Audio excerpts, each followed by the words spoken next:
¿Las palabras tienen fuerza? ¿Quién se le ocurrió ponerle esa fuerza a una palabra? Todo esto y más lo vamos a ver en esta clase de hoy a través de reconociendo la importancia de la ortografía. Hola, buenas tardes, buenas noches, buenos días, independientemente de la hora en que nos está sintonizando. Bienvenidos a una emisión más de su programa de producción intelectual y literario a través del Centro de Estudios Profesionales de Autodesarrollo y Liderazgo, CEPAL. Vamos a iniciar en estos momentos con esta información que está bastante interesante. Y realmente así lo es súper interesante todo esto, porque vamos a ver en esta ocasión sobre el acento. Uh, y vaya que sí es. ¿Por qué? Porque el acento como tal, vamos a ver, eh, un detalle bastante interesante que tiene el, eh, esto. ¿Qué significa el acento? Esa es la fuerza, pero lo vamos a hacer más expresivo, es la fuerza, la, el estrés, la presión que se le da a una sílaba para, digámosle, para darle énfasis a esto. Y entonces, ¿y a quién se le ocurrió realmente ponerle un palito o diéresis o virgulillas a las palabras? Porque históricamente los acentos no eran como nosotros los conocemos. Por ejemplo, y tenemos una de las formas. Tenemos la vergulía, que es lo que encontramos mucho en la ñ, por ejemplo. Tenemos aquí la forma tipo el cheque. Tenemos otras formas también, como una diéresis. Y durante la historia, pues se ha ocupado una serie de símbolos para marcar la fuerza de voz. Por ejemplo, ¿cómo podríamos hablar del acento limeño, el acento serrano o el selvático, que difiere un poco en la forma de hablar, o el extranjero que está aprendiendo una lengua diferente a la suya? Cuando hablamos de acento no se refiere a la forma de hablar o a la entonación que se da a una frase o a un enunciado, sino que, porque no es lo mismo decir, eh, hablar como habla el peruano, pero señor, si todo depende de la actitud, sí. Ay, este chivolo que está molestando bastante, ay, déjalo en paz. Sí, pero un guatemalteco te va a decir, ala, usted, el patojo, ¿cómo está de molestando usted? O el salvadoreño, pues, pues fíjese usted, el, este cipotillo, que cómo está corriendo. O un mexicano, órale, pues este chamaco, cómo molesta. Cuando hablamos de acentos, no me refiero a la forma de hablar de la persona, me refiero en sí a la fuerza que se le pone a las palabras. Entonces, hay varios tipos de acentos que se ocuparon dentro de la antigüedad y vamos a ver un poquito todo esto. El acento como tal es la fuerza de voz que tiene una sílaba para pronunciar una palabra, es decir, la tensión, la presión que se le pone. La sílaba donde lleva la mayor fuerza de voz se llama sílaba tónica, es decir, es el tono, es la voz. Y las otras son átonas o no tienen tono, o sea, no tienen tanta fuerza. Por eso la sílaba tónica es la más fuerte de todas. Y aquí está nuestro amiguito, miren, ¿cómo me llamo? Algunos me dicen acento y otros tilde, ya no sé. Bueno, realmente es el mismo acento, solamente que se llama ortográfico, en este caso, que es este simbolito de acá. Aunque todas las palabras llevan acento, sí, debemos diferenciar entre el acento y la tilde, o el acento prosódico y el acento ortográfico. Todas las palabras llevan un tipo de acento llamado acento prosódico, pero el símbolo que se le pone a algunas palabras en donde lleva la mayor fuerza de voz se llama tilde o acento ortográfico, cuya función principal es diferenciar la pronunciación de las palabras. Todas llevan fuerza, todas llevan acento, pero no todas llevan esta marquita. Entonces, hay algunas palabras, por ejemplo, que durante la historia, por ejemplo, hotel, hostal, hospital, tienen la misma raíz, que es de hospitalidad, en el sentido que nosotros tomamos en cuenta que el hospital, por ejemplo, es eh, es donde se curan enfermos, pero realmente viene del mismo hospitalis, que quiere decir hospitalidad. El hotel es otro tipo de hospital, solamente que es la hospitalidad de quedarte. Y así, y el hostal, que es más pequeño que un hotel, igual tiene la misma hospitalidad. Entonces, tenemos hospital, donde tiene la fuerza de voz en la última. Todo esto surge en la antigua Grecia con el trabajo de los gramáticos, especialmente de Aristófanes de Bizancio. El uso de la tilde no se usaba en los textos latinos hasta que surgieron las conocidas lenguas romances. Tomando en cuenta que el romance o romaniche, que le llamaban de esa manera, que era una forma de decir a la forma romana, ¿cómo se llama?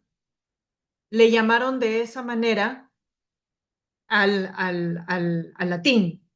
Nosotros al final del día estamos hablando una forma de latín tergiversado que nosotros nos entendemos, pero ya dentro de unos siglos más adelante posiblemente se hable de otra forma y nosotros seamos, digámosle, el preámbulo para esta forma nueva que se está hablando.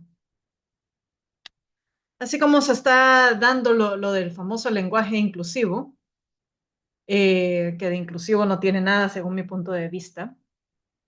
Vamos a trabajarlo de esta manera. Entonces, su uso ha ido evolucionando paulatinamente hasta que se fundó la RAE, la Real Academia de la Lengua Española, en 1713, que estableció las reglas para el uso del acento y la tilde hasta como lo conocemos hoy en día.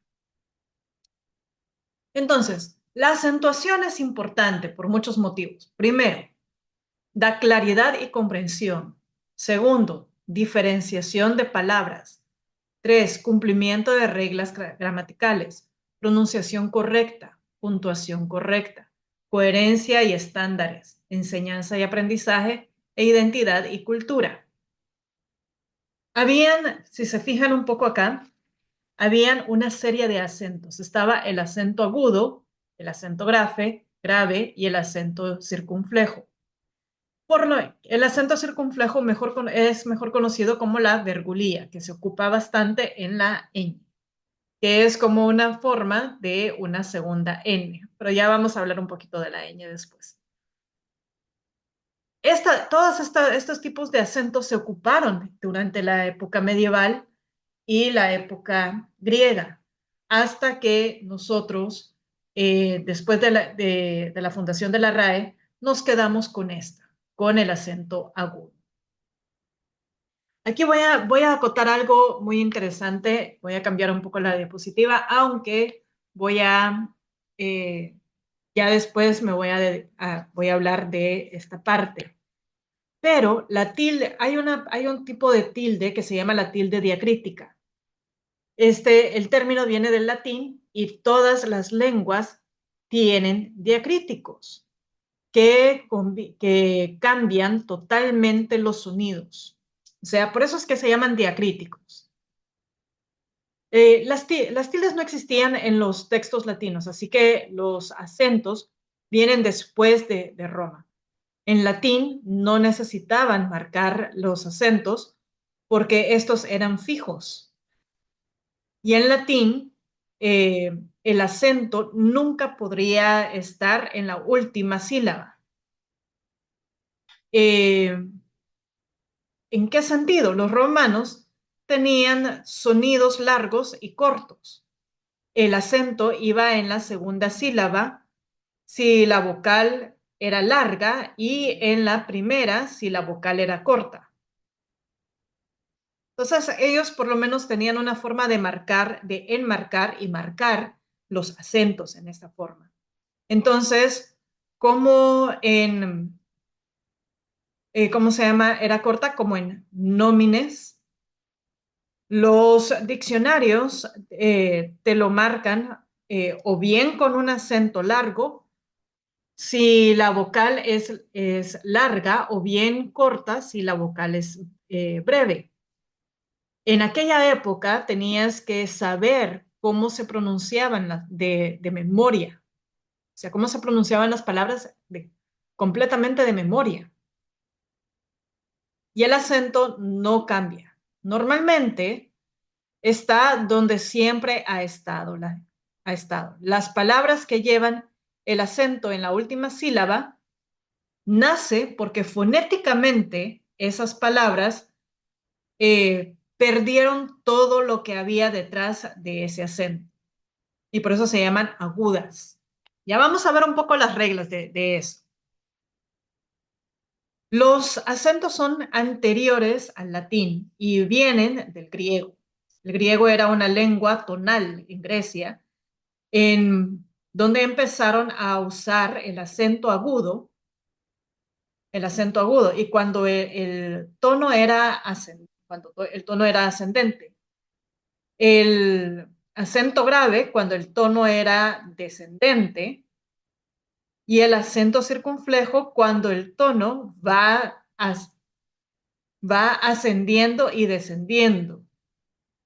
O sea, era bien interesante en aquella época el porqué del uso de los acentos. Y estos se empezaron a perder alrededor del siglo III antes de Cristo. Y fue en este momento cuando se empezaron a usar los diacríticos para representarlos. Los romanos, a finales del imperio, eh, pasaron a usar algunos de estos símbolos, más que todo para diferenciar palabras. Antonio de Nebrija en 1492 destacó su uso en su primera gramática de la lengua española. Recordemos que en esta época el español todavía se seguía fusionando y habían cambios fonéticos. Entonces, y se empezaron a usar de forma sistemática, gracias a la imprenta. Por ejemplo, Cervantes, por ejemplo, así un detalle muy importante, y sabían que Cervantes no usó ni una tilde en el libro de Don Quijote, y mucho menos ningún signo ortográfico, o sea, ningún signo de puntuación.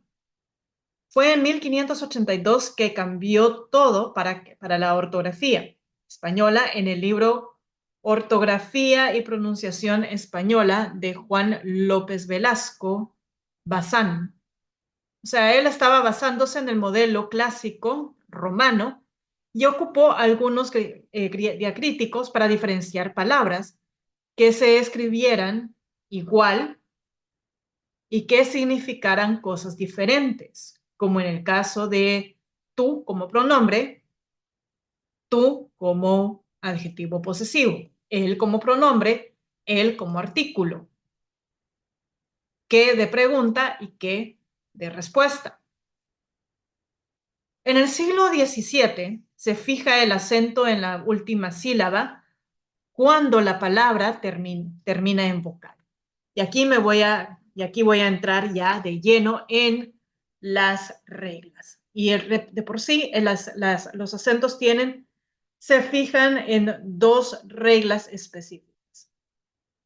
La primera, cuando la palabra, todas las palabras cuando terminan en N, S o vocal y la fuerza de voz está en la segunda sílaba de derecha a izquierda, estamos hablando que son graves. Y no se tildan esas, solamente se tildan las que no llevan N, S o vocal. Las palabras que terminan en N, S o vocal y la fuerza de voz termina en la última sílaba, o sea, si lo vemos, nosotros leemos de izquierda a derecha, la última sílaba es la que está a la derecha y termina en N, S o vocal, esa sílaba se tilda y las otras no, cuando no terminan en N, S o vocal. Y de por sí, el resto de palabras, independientemente de cómo terminan, si la fuerza de voz está en la tercera sílaba, cuarta o quinta, se tildan todas. Y son las famosas esdrújulas. Todo esto lo estableció la RAE. Entonces, fíjense, un detalle. El tipo diacrítico dependía del autor. O sea, el autor de las historias iban a decir sí o no. Entonces, ¿qué sucede? La primera regla la vamos a estructurar de esta manera.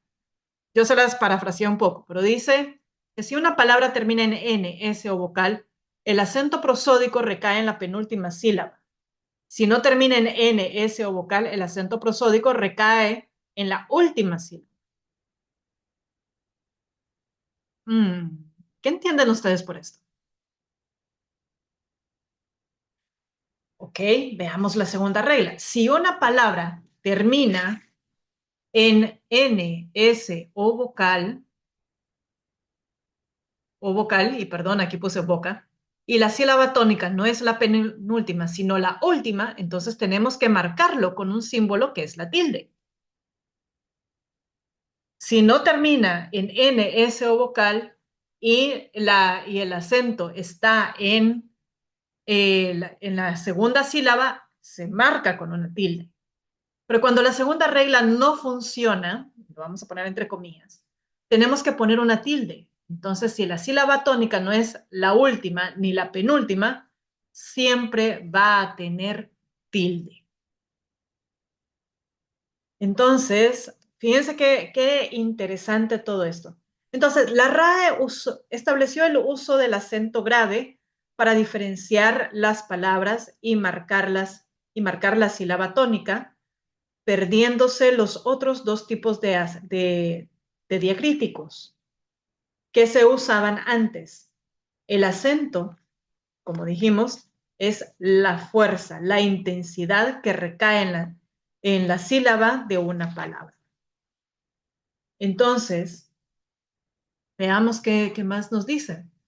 Tenemos los diptongos y los triptongos. Fíjense, para formar un diptongo se necesitan dos vocales, una fuerte o abierta y una cerrada o débil, y viceversa. Pero ocupamos la tilde diacrítica para separar el diptongo. Cuando hay un diptongo o triptongo, estas forman una sílaba y un hiato y en un hiato que se forman dos sílabas, en este caso dos abiertas. Si juntamos dos vocales fuertes o abiertas, vamos a tener un hiato. Para romper el diptongo y formar un hiato es necesario fortalecer la vocal débil o marcarlo con una tilde. Guía, grúa, búho, bahía, ríe, caía, día, oía, freír, frío, freía, caída, caíamos. Entonces, ¿cuándo se utiliza la tilde diacrítica? Actualmente lo conocemos de esta manera para diferenciar palabras. Pero también la tilde diacrítica se le llama de esta manera al acento que nosotros ocupamos, a la fuerza de voz que tiene una sílaba. Entonces, se utiliza para diferenciar palabras que, aunque se escriben igual, tienen significados diferentes. Entonces, tú como pronombre personal, tú eres mi mejor amigo. Tu posesivo, aquí está tu toma todo. Mi pronombre personal, esta carta es para mí. Mi, como adjetivo posesivo, debo llevar mi computadora al técnico. Sé, de saber, el verbo. Ya sé la respuesta. Sé, como adverbio reflexivo, ella se peina sola. Sí, como afirmación. Ella le dijo que sí a su propuesta.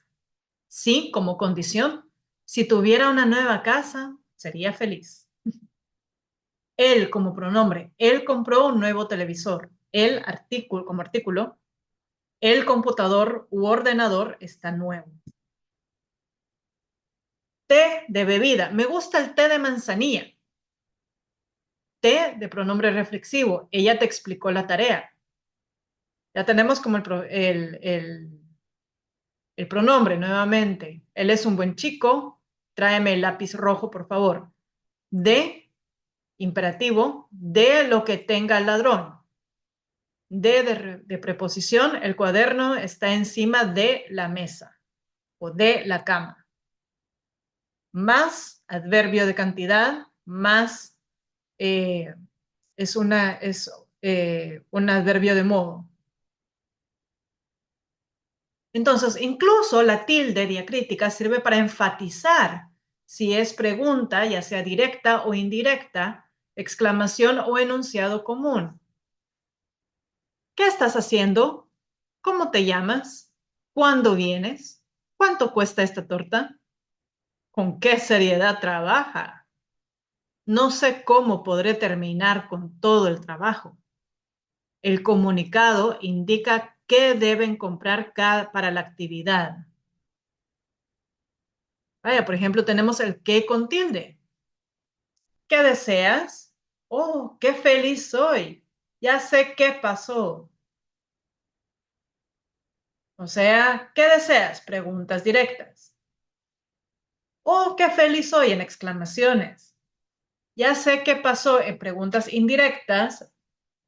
En preguntas directas se reemplaza por qué cosa. El qué sin tilde va después de un sustantivo, el dinero que te di. Luego de un nombre tácito, el que estudia triunfa. Después de un verbo, deseo que regreses. ¿Quién con tilde en preguntas directas? ¿Quién o quiénes van? ¿Quiénes van al paseo? En exclamaciones, dime quién fue. En preguntas indirectas, dime quién canta. ¿Quién sin tilde en función relativa? ¿Con quién, a quién y por quién? Dime con quién andas y te diré quién eres. Es él a quien vi ayer. Eres tú por quien vivo. ¿Qué les ha parecido esta explicación? Fíjense, les voy a contar un detalle, fíjense. Las palabras cuando no llevan tilde se llaman acento prosódico. Prosódico o prosodia originalmente se refería a la entonación y el ritmo en la recitación poética o en el canto. En el aspecto de pronunciación hay palabras que no tienen fuerza y son llamadas átonas o sin tono. El acento en sí tiene dos significados. Uno es el símbolo que escribimos encima de la vocal o la fuerza que recae en una sílaba de una palabra. El símbolo podemos llamarlo acento ortográfico o tilde y a la fuerza acento prosódico. La acentuación eh, es su es súper importante para saber cómo se pronuncian las palabras que jamás hayamos escuchado y menos si está escrita. Por eso es que es necesario conocer los acentos, cuándo ponemos una tilde y cuándo no. Y, por ejemplo, para terminarla, o sea, imagínense, entonces, si la sílaba tónica no es la última ni la penúltima, siempre van a llevar una tilde. Es lo que les mencionaba cuando la última eh, regla se daba. Por supuesto, eh, esas reglas funcionan más cuando vemos palabras por primera vez, pero si tienen una sílaba, algunas es para diferenciar la categoría gramatical a la que se encuentra. En el caso de los diptongos y hiatos, para formarlos, lo que les mencionaba, es necesario ocupar una fuerza, una vocal fuerte o una vocal abierta y una débil o una vocal cerrada. Pero si queremos separar y formar el hiato, romper con el diptongo, tenemos que tildar la vocal cerrada, la U o la I. Guía, grúa, búho, lo que les comentaba anteriormente. A ver, cuéntenme en los comentarios qué les parece esto. Y además, vamos a revisar un poco eh, nuestro libro, nuestro folleto. Voy a dejar de compartir ahorita la pantalla por el momento. Vamos a entrar a nuestra plataforma y, perdón, estoy entrando a la plataforma ahorita.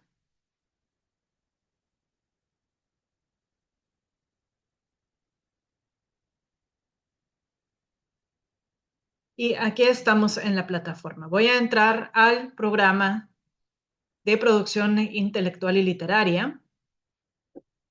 Para los que están en el diplomado, si se dan cuenta, aquí están todas las herramientas que contamos en nuestra plataforma para seguir su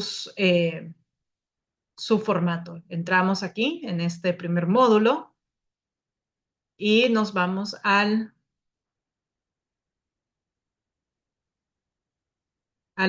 último temita que tenemos.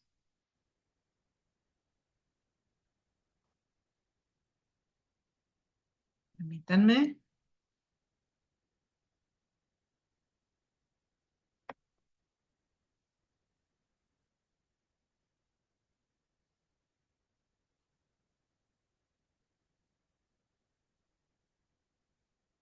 Las mayúsculas ya las vimos en el video anterior. Y vamos a bajar. Y aquí estamos con la acentuación en la página 33.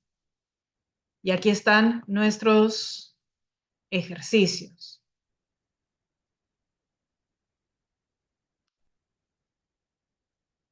Por ejemplo, aquí tenemos algunos ejemplos. Tú eres mi amigo. Esa es tu casa. Esto es para mí. Ese es mi libro. Yo sé la respuesta. Ella se peina. ¿Ya? Entonces, vamos a ver algunos otros ejemplos de preguntas directas. ¿Qué ha dicho? ¿Con cuál se queda usted? ¿A dónde quieres ir? ¿Ya? Tenemos aquí varios ejemplos y, y perfecto. Aquí estamos el ejercicio. Página 36 en adelante. ¿Cuál de las siguientes opciones es una palabra aguda? Ratón, pájaro, césped o árbol. ¿Ya la encontraron? Ah, ¿no? Ratón. ¿Cuál de las siguientes oraciones es correcta? El perro ladró fuerte.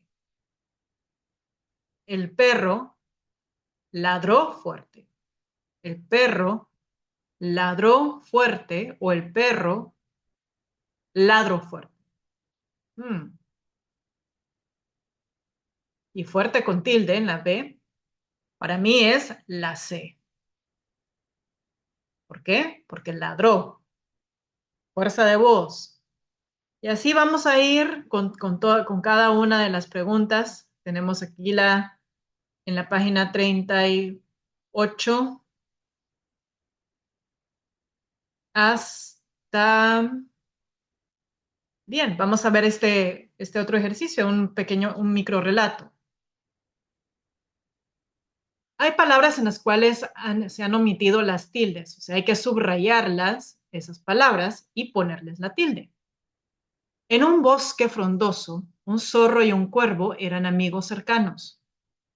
Jugaban juntos, exploraban ríos y colinas. Un día encontraron un nido en un árbol alto. Dentro hallaron huevos brillantes. El cuervo, curioso, cogió un huevo en su pico. El zorro, advertido, dijo, deberíamos dejarlo. El cuervo, desoyendo, lo rompió. Un polluelo salió. Era un búho pequeño. Los dos se miraron sorprendidos. El búho los miró y dijo, gracias por salvarme. Desde ese día se convirtieron en un trío inusual. El zorro, el cuervo y el búho exploraron juntos, aprendiendo lecciones de amistad en su viaje por el bosque eterno. Y aquí termina nuestro día de hoy, termina nuestra función. Espero que les haya gustado y nos vemos en la siguiente clase. Hasta la próxima.